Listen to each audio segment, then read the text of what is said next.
Is your stainless steel dishwasher looking dull, covered in fingerprints and grime? Many wonder if vinegar is the answer. However, never pour vinegar directly into the stainless steel tub, as this can cause acid corrosion and damage. First, clear any debris from the drain. Then, place 1 to 2 cups of white distilled vinegar in a dishwasher-safe cup on the top rack. Close the door and select the hottest, longest cycle. The vinegar steam will circulate, cleaning without residue. For the exterior, use a microfiber cloth with a drop of dish soap, wiping strictly with the grain of the steel.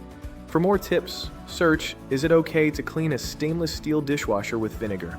and visit Dishwashing Pics.